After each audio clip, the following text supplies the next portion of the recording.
Aujourd'hui, c'est un grand jour puisqu'on a une nouvelle Ferrari. Voici la remplaçante de la SF90 Stradale. Je vous présente la nouvelle Ferrari 849 Testarossa.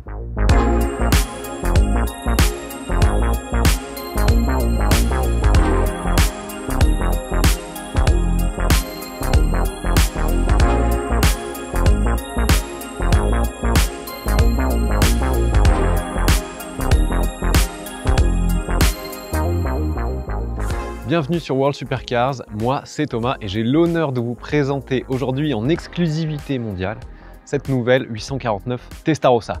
On va parler du nom, du dessin, du moteur, de comment elle se compare à la précédente et à la fin de cette vidéo vous saurez tout ce qu'il faut savoir sur cette nouvelle Ferrari. Et d'ailleurs, abonnez-vous à ma chaîne et activez la petite cloche des notifications pour ne louper aucune de mes présentations de Supercars. Donc Ferrari vient de présenter cette nouvelle voiture qui vient remplacer la SF90 Stradale après 6 ans de commercialisation.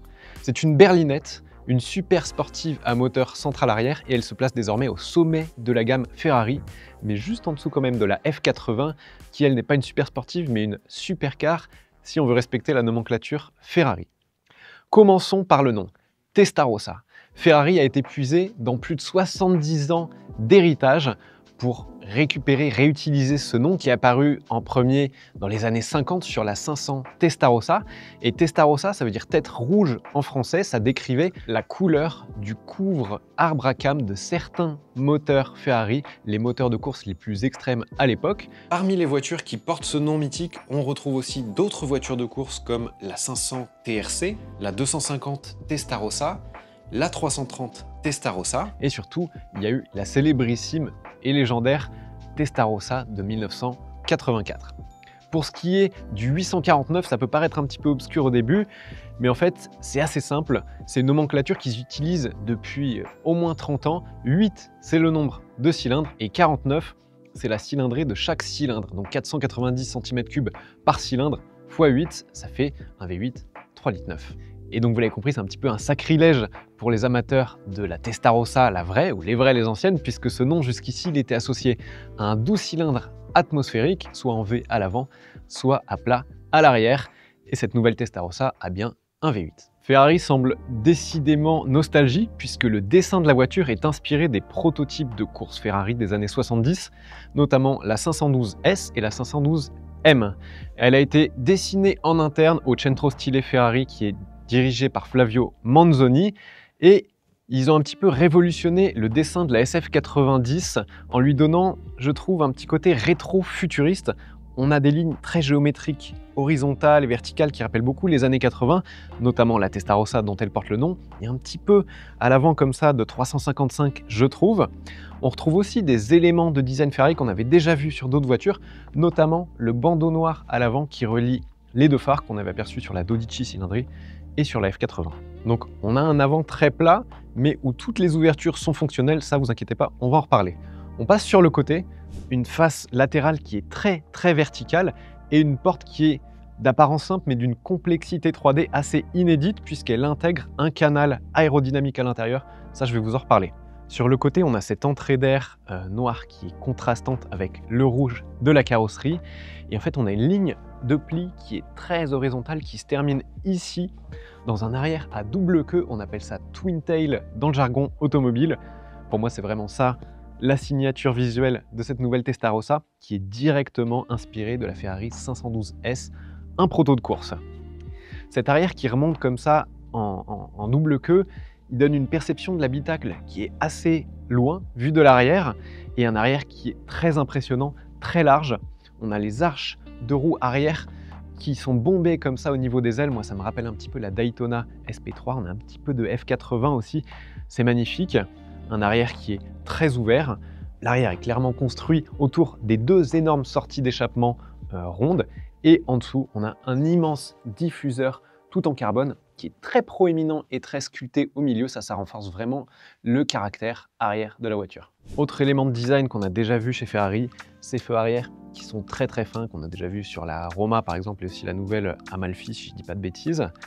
Le but de Ferrari était évidemment de rendre cette voiture plus rapide que la SF90 mais aussi plus aérodynamique, et Ferrari a puisé dans des solutions aérodynamiques qui ont fait leur effet depuis longtemps, notamment 512S, 512M, même FXXK, pour travailler l'aérodynamique de cette voiture. Désormais, elle développe 415 kg d'appui à 250 km/h, c'est 25 kg de plus que la SF90 Stradale. Le bas de caisse de cette nouvelle Testarossa est responsable à lui seul de 30% de l'appui aéro total de la voiture. Il a été développé d'après les innovations qui avaient été faites sur la SF90 XX Stradale, la version hardcore de la SF90. Il y a beaucoup d'ouvertures qui servent au refroidissement, aux entrées d'air, mais aussi des nouveaux appendices aéros que vous voyez pour augmenter l'appui. Ferrari a aussi rajouté 3 générateurs de vortex qui permettent d'évacuer l'air, en fait, la pression sous l'avant de la voiture.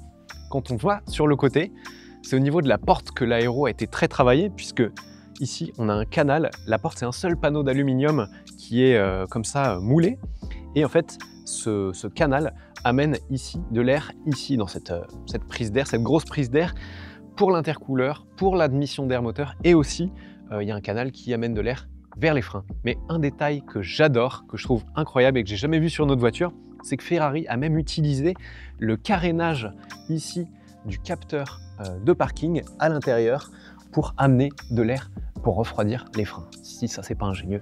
À l'arrière, on retrouve des passages de roues ici en carbone magnifiques qui rappellent ceux introduits sur le Puro Sangue, qui servent à enlever un petit peu de surpression de l'arche de roue arrière. D'ailleurs, les jantes magnifiques, elles ont été développées en coordination avec le département aéro de Ferrari.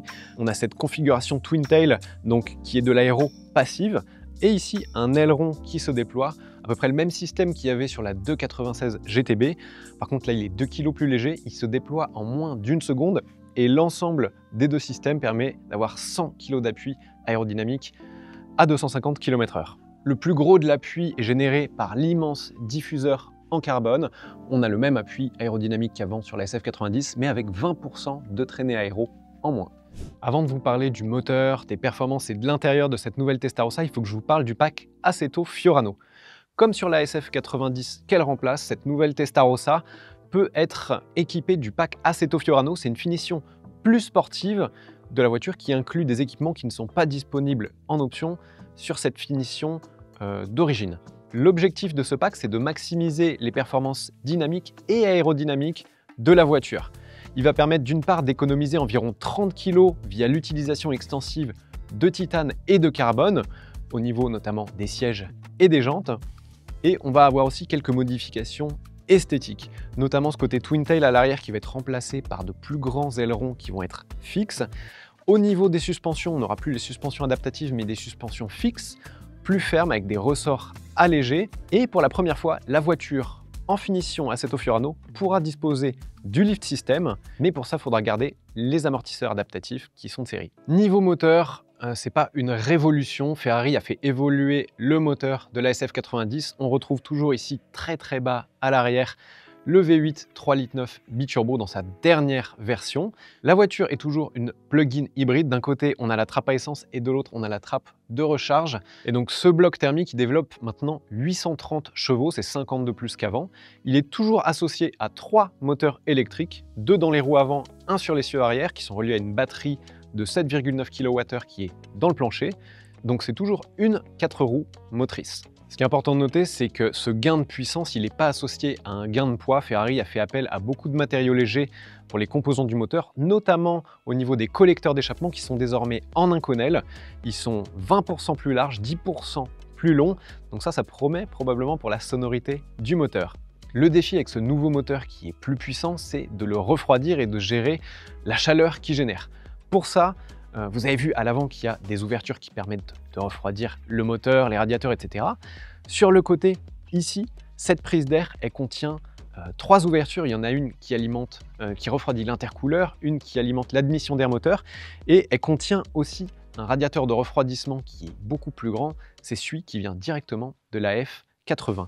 À l'arrière, si on vient ici, il y a beaucoup d'évents et beaucoup d'ouvertures pour que tout l'air chaud puisse s'extraire de la baie moteur, mais aussi du pare-choc arrière dans lequel sont logés beaucoup de composants électroniques du système hybride.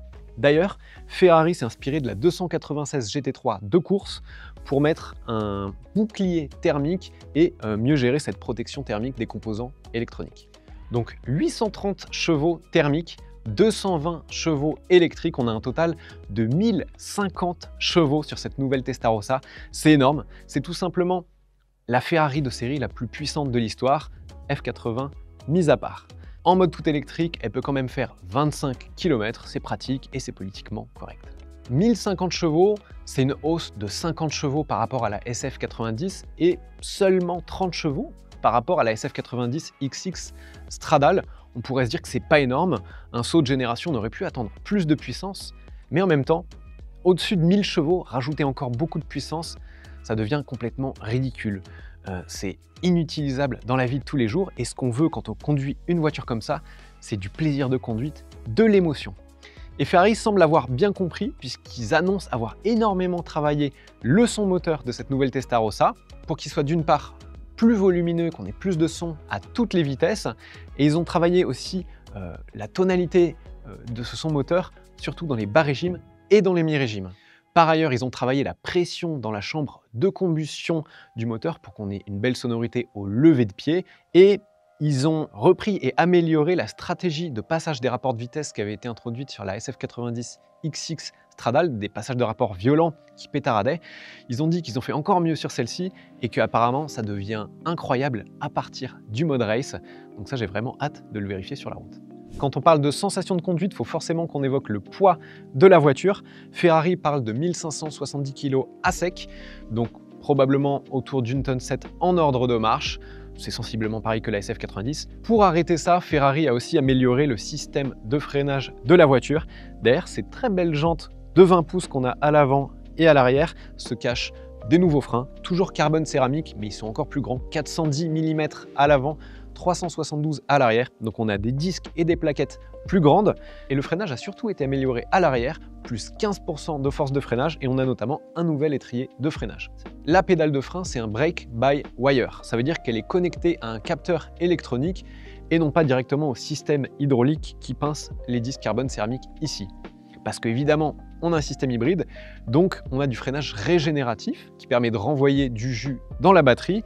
Et quand on appuie plus fort, on a le freinage hydraulique sur les disques directement. Ferrari annonce avoir encore amélioré la sensation de pédale de freinage, le toucher de pédale, pour que la conduite soit encore plus naturelle. Autour de ces jantes, niveau pneumatique, Ferrari a travaillé avec Michelin, Pirelli et Bridgestone pour leur première monte et ils offrent notamment en option les Michelin Pilot Sport Cup 2 sur le pack Assetto Fiorano et aussi en option les Cup 2R. Bon, tous ces chiffres c'est bien beau, mais qu'est-ce que ça donne en termes de performance? 0 à 100, 2 secondes 3. 0 à 200, 6 secondes 35. C'est des performances de Bugatti Chiron. C'est incroyable. Vitesse max supérieure à 330 km/h, c'est clairement un missile sol-sol.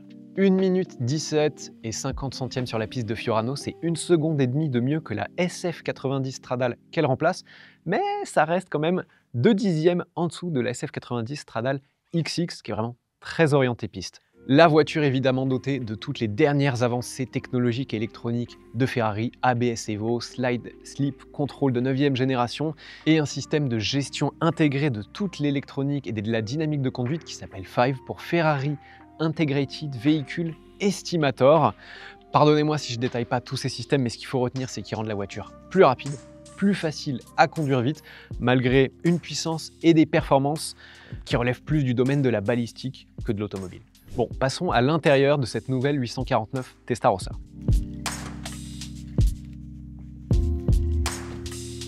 L'intérieur de cette nouvelle Testarossa est à mi-chemin entre celui d'une berlinette avec une partie supérieure très horizontale des compteurs et celui d'un intérieur de cockpit de voiture de course. Il est aussi très inspiré de celui de la supercar Ferrari, la F80, avec notamment cette forme de voile flottante qu'on retrouve aussi un petit peu au niveau des portes. Et ici, le sélecteur de vitesse qui est très proche du volant et quasiment directement repris de la F80. Ici, la partie horizontale intègre aussi l'écran passager et on a 2 types de sièges disponibles, soit des sièges confort avec un dessin du cuir qui rappelle vraiment celui de l'intérieur, soit des sièges sport ici avec une coque en carbone qui sont vraiment très maintenant avec des renforts latéraux très prononcés et parfaits pour une conduite sportive. Ferrari a aussi travaillé cet intérieur pour qu'on s'y sente mieux, avec un petit peu plus de place pour qu'il soit plus aérien. La partie centrale ici, elle est vraiment minimaliste. Ici, sous le coude, il n'y a quasiment plus de contrôle. On a juste ici de quoi contrôler la boîte de vitesse. Et la partie inférieure des portes a été amincie pour qu'on ait par exemple des rangements à droite et à gauche, ce qui est pas mal pour une utilisation de tous les jours de la voiture. Mais surtout, pour moi, le plus important dans ce nouvel intérieur, c'est que Ferrari a entendu les critiques de ses clients et de médias dont je fais partie concernant l'utilisation des boutons tactiles. Enfin, le volant, on a un retour aux vrais boutons. Fini les boutons tactiles qui étaient un enfer à utiliser pendant qu'on roulait. On a désormais des vrais boutons sur le volant et surtout, on a ici le retour du mythique bouton rouge Start Ferrari. Jusqu'alors, depuis quelques années, on avait un vulgaire bouton tactile, pardonnez-moi, sans dessin, sans âme, pas très noble pour démarrer un V8 de sa supercar. Maintenant, on a le retour du vrai bouton Engine Start Stop rouge qui était apparu, je crois, en premier sur la Ferrari Enzo ou la 360 Modena Challenge Stradale. Magnifique. Le volant contient toujours ici en bas les contrôles qui permettent de choisir le mode hybride de la voiture, donc entre électrique, hybride, sport ou mode Qualify. Et à droite ici, on a toujours le petit Manettino, le petit sélecteur qui permet de sélectionner les différents niveaux d'assistance à la conduite. Donc ça devient sport à partir de race. Chez Ferrari, sport, c'est le mode standard. On conserve cependant quelques boutons tactiles, vraiment tactiles ici pour la climatisation et à gauche pour le réglage des phares et des rétroviseurs. Il y a encore une petite marge de progression Ferrari. Ici, on a le petit logement pour la clé, juste devant un logement pour recharger son téléphone via induction. La voiture est évidemment compatible Android Auto et Apple CarPlay sans fil. Bon, maintenant parlons des choses qui fâchent, parlons argent. Cette nouvelle Ferrari 849 Testarossa est disponible à partir de 443 000 € en version coupée. Elle a été aussi présentée en version Spider, à peu près 50 000 € de plus, autour de 505 000 €. Ça fait beaucoup d'argent, mais pour cette somme, Ferrari offre aussi les 7 premières années d'entretien. Et en fait, ces nouvelles Ferrari PHEV hybrides soulèvent une nouvelle question: quid de la fiabilité des batteries, quid de leur durée de vie? Alors les 5 premières années, tous les composants hybrides de la voiture sont garantis par Ferrari. Au-delà, les clients peuvent choisir d'opter pour une assurance Ferrari hybride qui, si elle est prise jusqu'à la 8e année, couvre le système hybride et la batterie. Donc en cas de panne de la batterie, ils vous la changent gratuitement. Au-delà de la 8e année, ils peuvent souscrire à une assurance qui s'appelle Ferrari Power pour toutes les Ferrari PHEV. Ça peut être une SF90 Stradale, ça peut être celle-ci ou d'autres Ferrari PHEV, pour couvrir de la 8e à la 16e année de la voiture. S'il y a une panne, ils vous changent la batterie gratuitement. Ce qui m'inquiète un peu, c'est que si on lit un petit peu entre les lignes, est-ce que c'est pas le témoignage de Ferrari eux-mêmes que la batterie a une durée de vie approximative de 8 ans? Si c'est le cas, c'est pas vraiment énorme et ça risque d'en faire des voitures qui risquent de coûter très cher en entretien après la 7e année. Au final, point de révolution mécanique, mais une évolution en profondeur de la SF90 Stradale, cette super sportive qui est venue bousculer le monde des hypercars en 2019 avec ses 1000 chevaux. Cette nouvelle 849 Testarossa est toujours aussi techno, plus moderne, plus futuriste, plus puissante, plus rapide, plus aéro et on l'espère aussi plus fun à conduire. Mais ça, on le vérifiera, je l'espère, bientôt sur la route.